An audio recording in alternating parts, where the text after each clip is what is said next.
Day 267 fitness flow. Actually ಇವತ್ತು ಬೆಳಗ್ಗೆ ಎದ್ದಿದ ತಕ್ಷಣ ಜಿಮ್ ಬರೋಕು ಮುಂಚೆ ಫಸ್ಟ್ ಹೋಗಿ ಗಾಡಿಗೆ ಪೆಟ್ರೋಲ್ ಹಾಕ್ಸಿದೆ. ಬಿಲ್ಲು 699.78 ಆಯ್ತು. ಪ್ರತಿ ಸತಿ ಈ ತರ ಡೆಸಿಮಲ್ಸ್ ಬಂದಾಗ ಎಲ್ಲಾ ಕಡೆ ರೌಂಡ್ ಆಫ್ ಮಾಡಿ ಎಕ್ಸ್ಟ್ರಾ ಹಾಕಿಸ್ಕೊಂತಾರೆ. ಮೊನ್ನೆ ವಾಟರ್ ಮಿಲನ್ ತರಕ್ ಹೋದಾಗ್ಲೂ ಹಾಗೆ ಆಯ್ತು. ಆಗಿದ್ದಾಗ್ಲಿ ಅಂತ ಈ ಎರಡ್ ಕಡೆ ನಾವು ರೌಂಡ್ ಆಫ್ ಮಾಡ್ಕೊಟ್ರು ನಾನ್ ಬಿಲ್ ಎಷ್ಟು ಬಂದಿತ್ತು ಅಷ್ಟೇ ಪೇ ಮಾಡಿದೆ. ನೋಡೋಣ ಮಾತಾಡ್ಲಿ ಅಂತ ಕಾಯ್ತಿದ್ದೆ, ಅವ್ರೇನು ಮಾತಾಡ್ಲಿಲ್ಲ. ನೀವು ಈ ಟ್ರಿಕ್ ನ ಟ್ರೈ ಮಾಡಿ ನೋಡಿ, ಯಾಕೆ ಸುಮ್ನೆ ಎಕ್ಸ್ಟ್ರಾ ಕಟ್ತೀರಾ ಅಲ್ವಾ?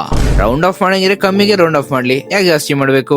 ಇವತ್ ಬರ್ತಾವ ಬೈಕ್ ಒಂದ್ ವಿಡಿಯೋ ಮಾಡಿದೆ, ಮೇ ಬಿ ಭಾನುವಾರ ಅಥವಾ ಸೋಮವಾರ ಹಾಕ್ತೀನಿ. ಮನೆಗೆ ಹೋಗಿದ ತಕ್ಷಣ ನಾನು ನಮ್ ರೋಲೆಕ್ಸ್ ಟ್ವಿನ್ನಿಂಗ್, ನಾನು ವೈಟ್ ಶರ್ಟ್ ಅವನು ವೈಟ್ ಶರ್ಟ್. ನಾನ್ ಬ್ಲಾಕ್ ಶಾರ್ಟ್ಸ್ ಹಾಕಿದೆ, ಅವನಿಗೆ ಬ್ಲಾಕ್ ಶಾರ್ಟ್ಸ್ ಬೇಕಿಲ್ಲ, ಯಾಕಂದ್ರೆ ಅವ್ನು ಇರೋದೇ.